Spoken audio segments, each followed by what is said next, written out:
This meeting of the Tyler ISD Board of Trustees, it was previously called to order. The presence of a quorum has been established and the meeting has been duly called, and the notice of the meeting has been posted in the time and manner required. Thank you all for coming out tonight. As always, we'll start with our prayer and pledge. Mr. Bergfeld. Please stand.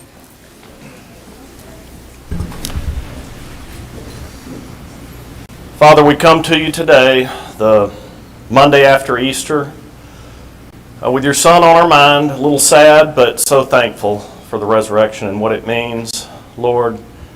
And for this group, we ask that you allow us to be bold in our decision making, to fulfill your will and in the way you'll have us do it. And Lord, we just also ask for wisdom.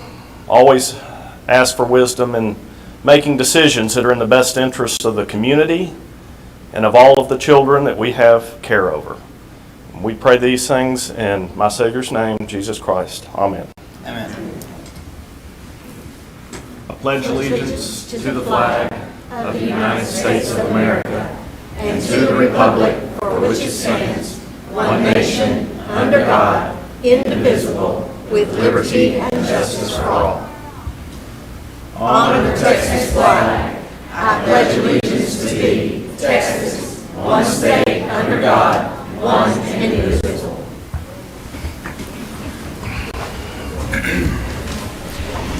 Okay, thank you, Mr. Bergfeld. We do have a little business to take care of coming out of executive session before we move on to special recognitions. Do I have a motion on that particular item or those items? Mr. President, I move to approve the renewal of contracts for professional personnel as listed. Okay, do I have a second? I'll second. Thank you. All in favor say aye. Aye. All opposed? The ayes have it and the motion carries. Now we get to move on to special recognitions.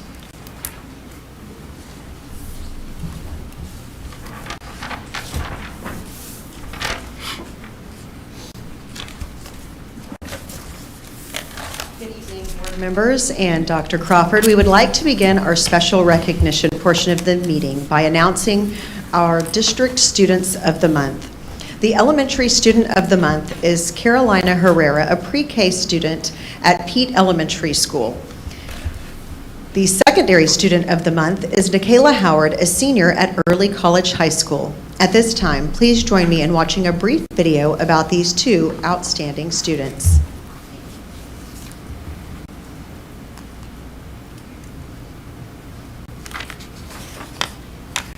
Teachers and school principals. Students are recognized for their excellence in many areas, including academics, leadership, campus and community involvement. These outstanding qualities lead to successful student outcomes both in and outside the classroom. We would like to introduce our first Student of the Month, a Head Start student from Pete Elementary School. I'm Carolina, and I'm Student of the Month. As a 5-year-old in the Head Start program, Carolina puts her Wildcat words to practice at Pete. They are helping hands and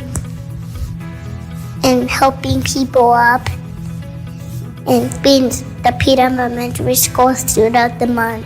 And without hesitation, Carolina always helps her teacher and fellow students any way she can, including her best friend, August. Carolina is a very hardworking student. She's always very helpful. When she sees something wasn't done, like we didn't clean up something, she'll jump up and put it up without being asked, without me or my assistant noticing that it needs to be done. She's just one of those students that's always on top of it. Our Secondary Student of the Month is a senior at Early College High School. Hi, my name is Nikayla Howard, and I'm Student of the Month for April. Nikayla is an excellent example of successful student outcomes, overcoming struggles early on in her high school career. Oh, in freshman year, I failed a lot of classes. Like, it was horrible. But now it's like I'm making all A's and B's. So it was like over the time, I got better with my work, and I got better with like actually turning my work in and not procrastinating. And then it just turned out better. Campus life at ECHS has taken Nikayla out of the classroom and has given her a new set of responsibilities. She's very helpful around this office. She'll put things in the mailboxes for the teachers, And I mean, she's just a joy to be around with. She's always smiling and helping around. And Nikayla has big plans to continue her education after ECHS. I plan to double major. I plan to go to Texas Southern, and I am going to be in education and communication. I want to teach math or science for high schoolers, and I also want to take pictures. I want to be a photographer for communication. In Tyler ISD, we are committed to graduating all students with the knowledge, skills, and habits necessary for success in college, careers, and life. Congratulations to these students for their hard work. Sponsored by Texas Bank and Trust.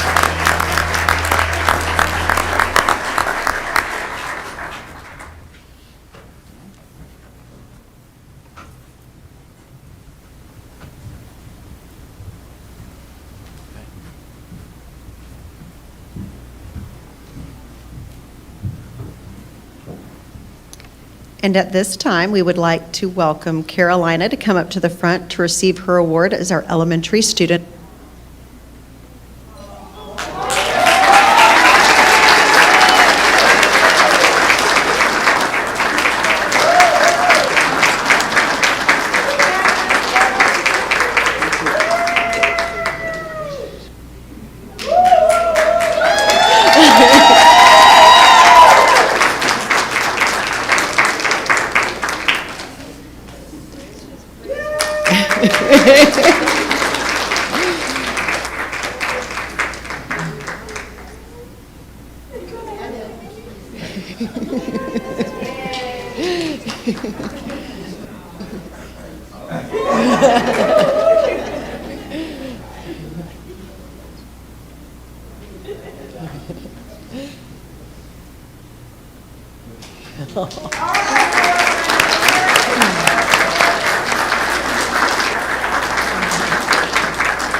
Oh, wasn't she adorable?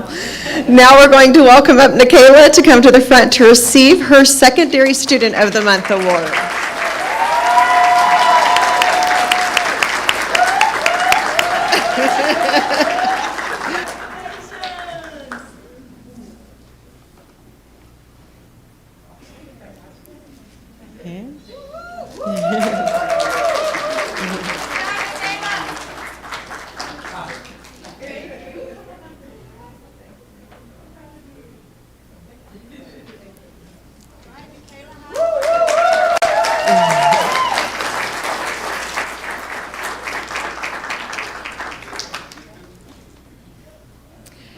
And we have some more students to congratulate tonight. The Tyler Legacy High School Color Guard for receiving the Grand Champion title in the North Texas Color Guard Association Grand Championship event.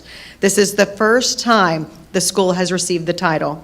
We have Stephanie Linhart, the Assistant Band Director, along with two captains, Avery Kerbo and Michael Kendalls Hawkins, in the Color Guard to accept the certificate tonight.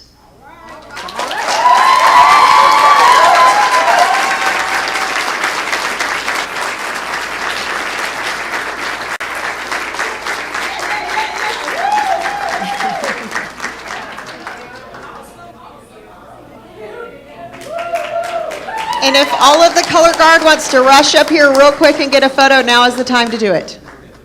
Go, go, go, go, go. Go, go, go, go, go.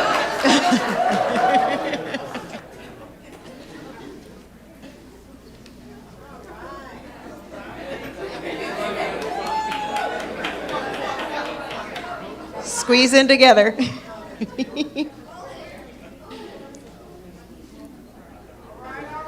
A big congratulations to them.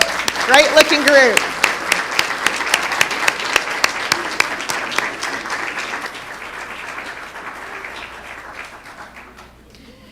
And we have one more student tonight to recognize, Margaret May Ewing, a second grader at Andy Woods Elementary School, for winning the state K2 PTA-sponsored Reflections Contest. She is the only Texas K2 entry in literature to advance to the national competition, where she will compete against 49 other entries. So May, come on down.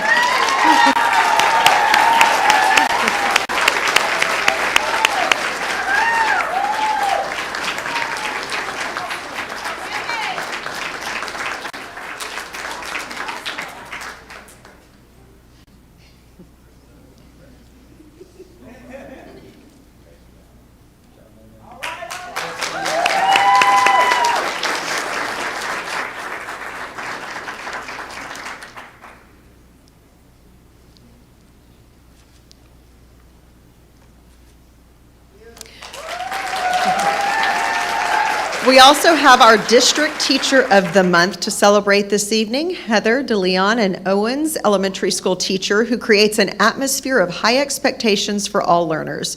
She takes the time needed to build relationships with individual students as well as their families. Recently, she was featured on the evening news for sponsoring a school-wide service project, creating Christmas cards benefiting local senior living communities. She was also recently awarded the opportunity to get her master's through the district's partnership with A&M Commerce to earn her degree in leadership, educational leadership. So congratulations to Mrs. DeLeon. Come on up.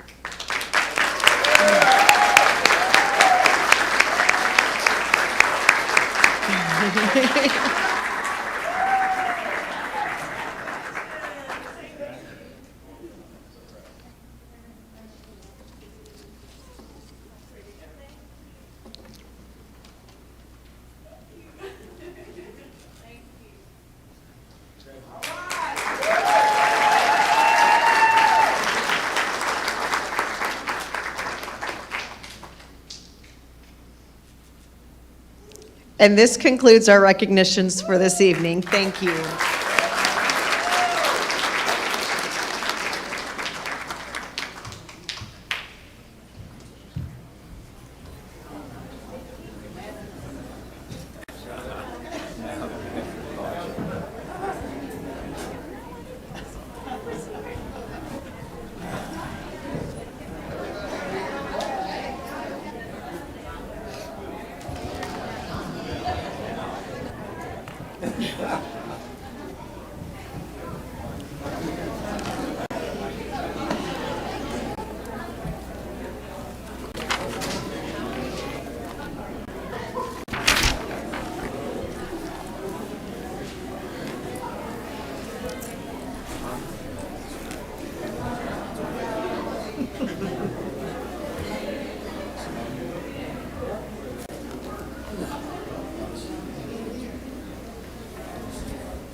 And as everybody clears out, we're moving up to the public participation portion of our agenda. And although board members may ask clarifying questions during this time, please be reminded that we can't respond to any comments. I do believe we have one speaker tonight, Scott Plummer. You can go ahead and make your way up.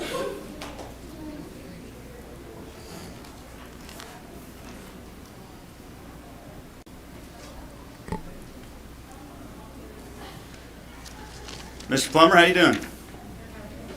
I was fine. All right. I'm just peachy. Good evening, board. I would like to congratulate the board on its recent statement that they don't want to encourage kids to walk in the street where there are no traffic controls or marked crosswalks. But I can't. Why? Because you not only encourage it, you require it. In the neighborhood surrounding Bell Elementary, 30 kids walk to school just from my side of the neighborhood, plus the kids that have to walk to the one bus stop that is on the most dangerous street in our neighborhood, Magnolia Drive, the street my family lives on. The bus stop was somewhat protected by a school zone, but that was recently removed at your behest because there weren't enough kids to worry about. When I called the city, they said because there was not a crossing guard assigned, because there was not enough kids, that it didn't matter. Magnolia Drive is used as a shortcut by literally hundreds of cars every day and commonly drive 50 to 60 miles an hour and more. My house alone has been hit 3 times. The telephone pole outside of our house has been hit 3 times. We used to have a nice tree in our front yard. It's not there anymore. Neighbors on the corner used to have a nice fence. It was taken out by a drunk driver who was speeding. Mine's not the only house. That's just what's happened in front of my house. The school zone was the only thing that made drivers slow down for at least the 1.5 blocks distance, and only because they were afraid they might get a ticket, which is incidentally the only time we have traffic control in our neighborhood, is in the morning for school zone. Now they're free to continue their reckless driving with impunity, At every possible moment, the city has taken steps to ensure that Magnolia Drive remains a drag strip. Now they've been joined by you, the school board, in ensuring that the danger level on Magnolia Drive not only remains high, but is increased. How many wrecks will it take? How many kids will it take? Which child that was in this room has to die before school zones are reinstated? I ask that the school zone be replaced on Magnolia Drive as soon as possible, or at least, at minimum, school buses be directed to pick up the children at their home. Otherwise, you have proven that there's no regard for the safety of our kids. We know that you care about the safety of yours and yourselves, so why not ours? We're a working class neighborhood comprised of mostly Hispanics and minorities. Mostly minorities. Or is it that it's a poor neighborhood whose families tend to be single parent homes where their parents cannot drive or walk their kids to and from school every day? Why don't we count like the kids of the wealthier families that go to private schools like Grace, where every single child is driven to school and dropped off at the door, yet they still have their school zones?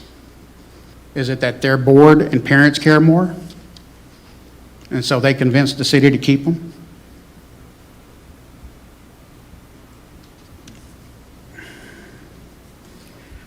There have been many wrecks on our street, and I'm afraid that soon we will be adding a dead child to the list of speed-related accidents on Magnolia Drive. Now, that's the end of my written part, but we have begged the city for 3 years to no end, with no avail, for traffic enforcement on our street, and they've done nothing. And now it looks like the school is abandoning our children too.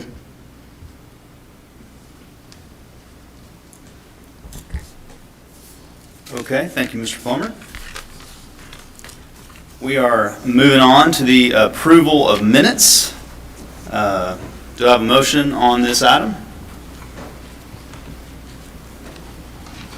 I move that we approve the minutes of, I don't know the dates, March 3rd, March 28th, and March 31st. Okay. Second. I have a motion and a second. All in favor say aye. Aye. All opposed? The ayes have it, and the motion carries. Okay, we're moving on to the continuous improvement and student outcomes portion of our meeting. We have a Texas Reading Academy update. Ms. Chapa, one of our school chiefs, will be providing this professional development for the public and the board on a recent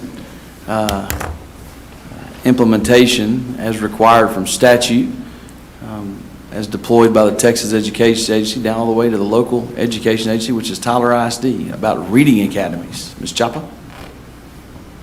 Good evening. Good evening.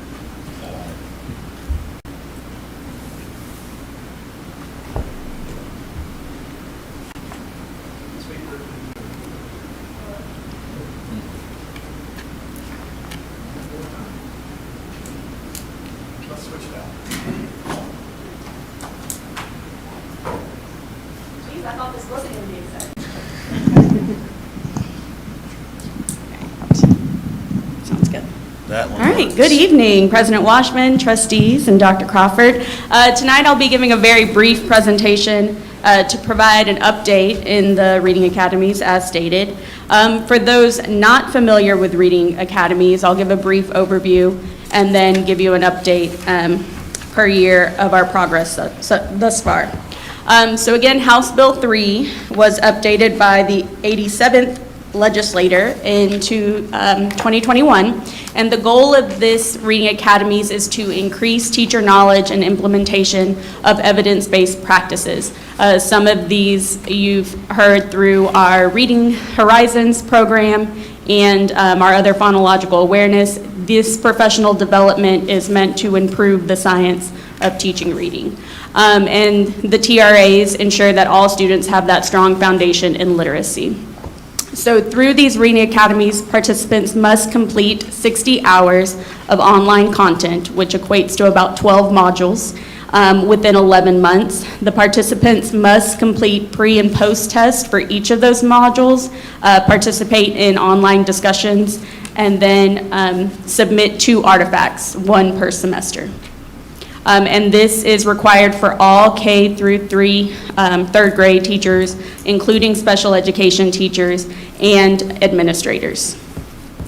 So when we started this process in 2020, we had 9 campuses participate with 3 cohorts. So they all started in September.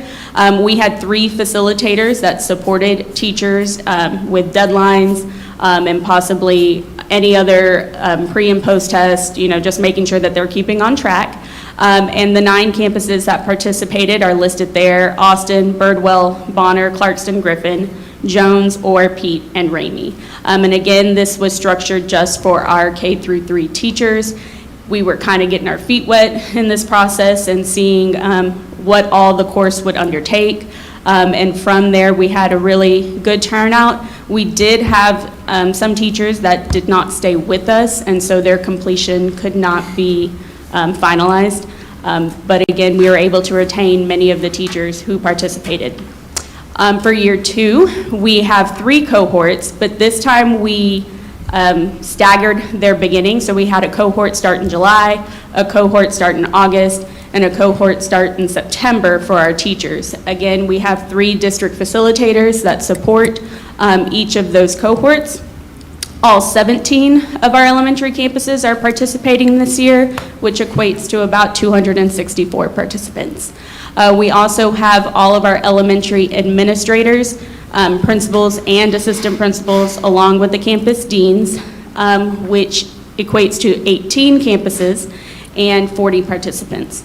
So again, the cohort leaders are there to support with progress and with deadlines. That administrator cohort includes all of our elementary administrators, and we actually were able to hire teachers this year who had completed the progress, and it's on our look-fors when we're hiring new teachers that they're coming to us already completed with that done.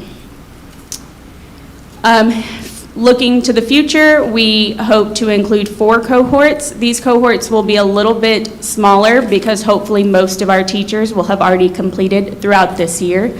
And then it'll also include all of our new hires.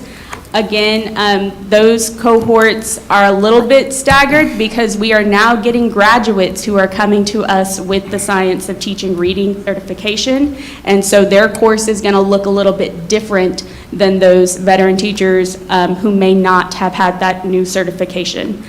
Also, we are able to establish a January cohort so that teachers that are hired late in the year don't have to wait until the next school year to get started.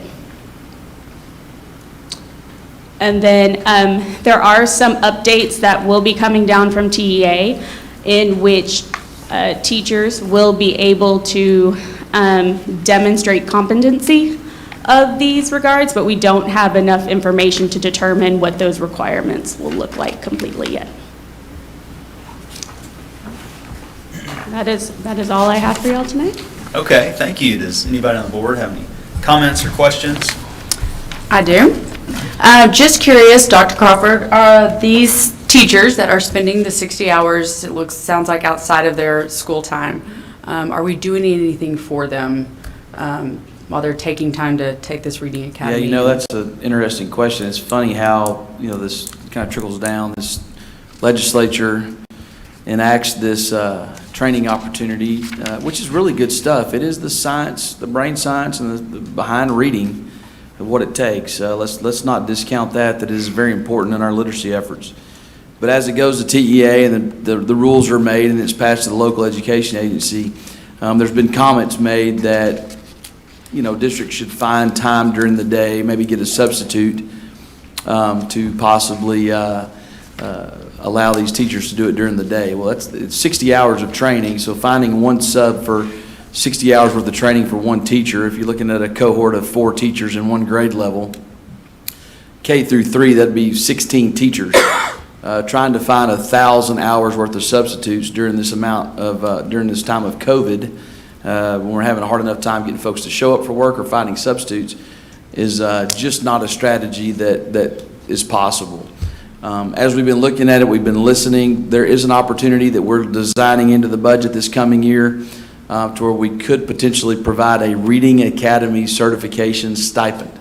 In other words, if you got it here in Tyler ISD and you stick with us in October, or we hire you in new with that stipend, if you've got that, there would be a one-time stipend provided for that. So again, trying to alleviate some of the strain and some of the stress that we've had here with the Reading Academies, but at the same time, being able to give them time during the day to complete this. A 60-hour training is 60 hours that we just cannot find during the school day. So hopefully we can, compensation-wise, maybe build that in the next year's budget. Question regarding the requirements of the participants, pre and post test discussion questions, quizzes, and 2 artifacts. What's artifacts? What are they referring to? So generally, it's like a lesson plan of how they are teaching a phonological awareness piece. They may also have to submit a video of them actually completing a lesson portion, or what that would look like. The administrators also have to submit an artifact in regards to planning, using their data to plan some professional development in regards to lifting student achievement in regards to early literacy.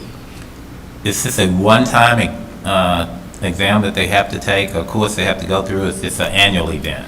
It should be a one-time. However, if they don't complete the requirements, they are required to take it again, starting from the beginning the following school year. And there's some talk about refreshers. I mean, that continuous improvement, continuous learning that goes on. Sometimes you forget what you're doing. So there's talk about that's coming out of the agency, not from the local school systems, but I don't think it's going to be a one and done type of thing. So that's something we're going to have to keep our eye on. I do have the letter pulled up from the agency on April 7th that talked about some of the adjustments they're going to make in year 3.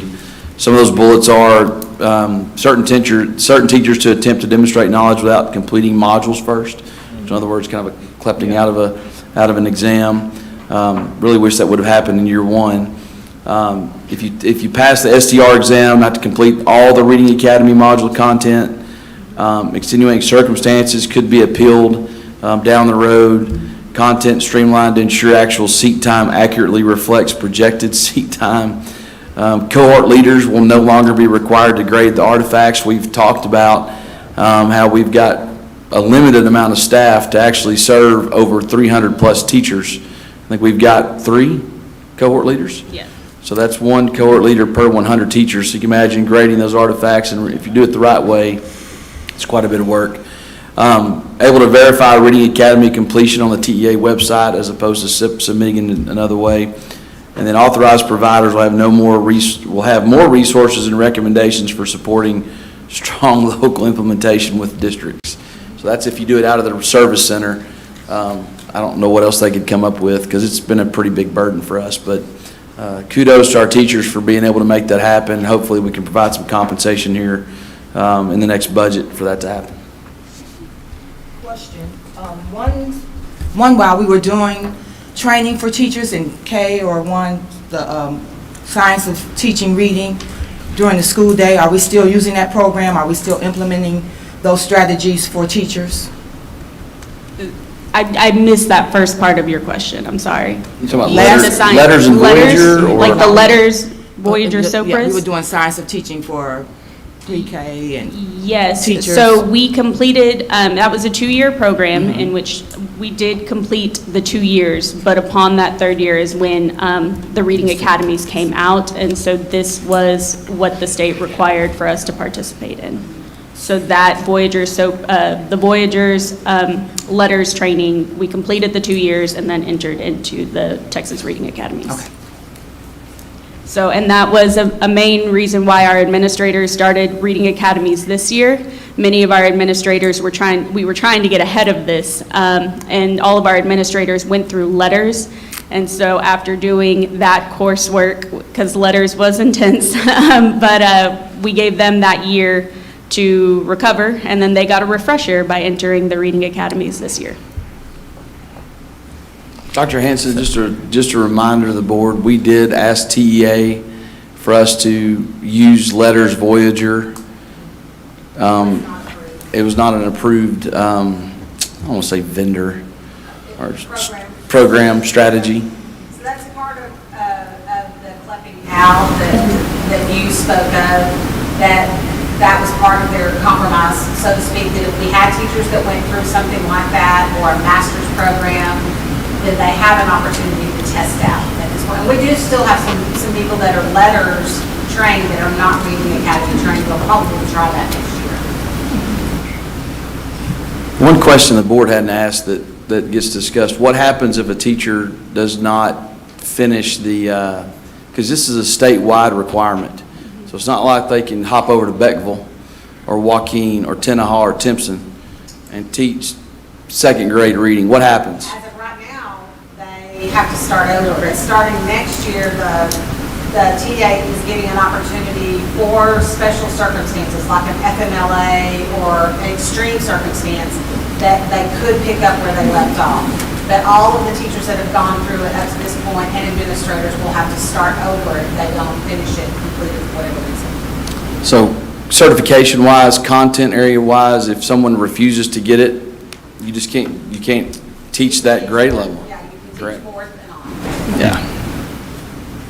So as we're sitting here staring down the barrel of a teacher shortage, Tyler's doing fairly well, but statewide, this is a predicament that really good intentions behind this, but may cause us some strain down the line. So am I understanding that there was a program before that Ms. Atkins referred to that we were doing, and all of a sudden it changed before they completed the actual... November of 2018, we brought Letters Voyager back to this school system. We've been looking for other programs that, and remember, Voyager had been around for 20 plus years. Randy Best was the guy that was the president of that company. At one time, Fritz Hager, 20 plus years ago, the former board member here, worked for Voyager, and it was a program that was heavy on phonics. We talked about that at the dais. We were going to go back to the old school way. The science behind reading, it was all tied to phonological, I don't want to call it expertise, but at least comfortability. And we had started to go back to that. Well, then you had the 2019 session. So we were about 6 months ahead of 4 to 6 months ahead of what the state was going to do. We didn't have any wind that this was going to be written into statute, and the statute was written in 2019, and here we are. Not allowed to continue on with what we were doing, and then picking up with what the state's doing. Now, this isn't a new thought, idea that came here. Remember, back in the 1990s, if you were on the school board at that time, I think one of you might have been, Tyler opted out of the Reading Academies. That's when Dr. Mike Moses was Commissioner of Education, and we chose to go a different path as opposed to other ones. So here we are again, kind of circling back around, trying to be compliant with the state and make it work for the betterment of instruction for our students. When you say, administrators at the at the schools, so the principal and the APs have to do this too? Yes, ma'am. Will they fall into the stipend as well? No, this is teachers. Just for teachers? Yes. Okay. So we had no choice in regards to this. Can we opt out of the Reading Academy or the... No, sir, it's state law. That's what I thought. Yes, sir. So they changed it when we were in the middle of something that we already had going, that we thought They was implemented good. something. Yeah, there was nothing there. And But we were in the middle of a program, right? We were. I understand? Correct. Right, and then we had to stop A that. and research-based start this. program that was Right. that's been successful in a lot of school systems that look like Tyler ISD. Yes, sir. That's what I thought, anyway. And again, I'm going to go back to this and say that I think that the content, the curriculum inside of this is similar to what was in Voyagers and Letters. Kind of getting back to that old school phonological base. It's just we had to start over and kind of reboot where we were already at. That's been frustrating. Yeah, I will say Letters was also encompassing of the online portion as well as face-to-face sessions. So it was an endeavor for teachers to participate just as Reading Academies are. And probably not quite as time intensive to where, I mean, we were doing all the Letters and Voyager stuff on our time. Either through PD days, PD opportunities. There was very little stuff they had to take home. There's a lot of content for this professional development. And we were able to roll it out slower. So we were able to tailor to the capacity that we had in our district to get it done. So we chose specific campuses that we felt like needed it at the time, and then the goal was to do a 3-year plan and roll it out slower. The state didn't give us that option. Everybody has to be, at the time, everybody has to be trained by this. When we started, they had to start by this year, 2022. They've delayed that year now, though, so you just had to get it done fast, whether you had the capacity or not. That's right. So can they do it during PLC time or conference time? Is that allowed, or they have to do it? Oftentimes, not PLC as much. They do allow that at times, but certainly during their conference. But PLC is really to make sure we're focused on kids and looking at data and instructional techniques and all of that. They do allow it at times, but for the most part, we really try to preserve that PLC for our instructional, really getting better instructional. And campuses do make time, like after school, in lieu of a faculty meeting, in which teachers have that time to also complete modules if needed. And if we have PD days, then obviously they'll do that early release PD days. They'll let them do the labs PD. Okay. Well, thank you for your informative presentation and discussion. Okay, we're moving on to business, legal, finance, and consent agenda. We do have items A through F, and unless anybody wants to pull an individual item to discuss, I'll go ahead and entertain a motion on items A through F. I move we approve items A through F. Thank you, Mr. Bergfeld. Do I have a second? Second. Thank you, Ms. Atkins. All in favor, say aye. Aye. Aye. All opposed? All right, the ayes have it, the motion carries. On to curriculum instruction consent agenda. Items A through D. I'll entertain a motion on those. Mr. Chair, I move that we approve items A through D. Thank you, Mr. Newsom. Do I have a second? Second. Thank you. All in favor, say aye. Aye. Aye. All opposed? Ayes have it, and the motion carries. We're moving on to a report on high school voter registration. Just an update. Page 37 in your packet, you're going to have a presentation. Now, he's actually going to speak at the board meeting tonight by Deputy Superintendent Chief of Staff, Mr. Ron Jones. He'll take you through the requirements of school systems for voter registration and where we lie within that, and an opportunity for dialogue with the board. Yes, indeed. Board President Washman, trustees, Dr. Crawford, it's my pleasure to bring you the spring voter registration update for Tyler ISD. Of course, each of our high schools have identified the deputy registrars on those campuses, and this is the second report for this school year. This is the spring report. Okay, take a look at the information on the slide that's behind you. You may have it in front of you at this point.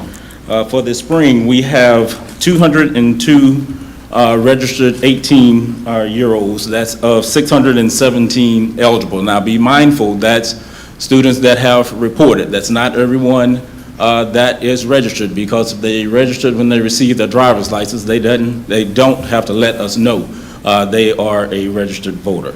So with that being said, that's about 33% of the 18-year-olds that we have that have reported to us that they are registered voters.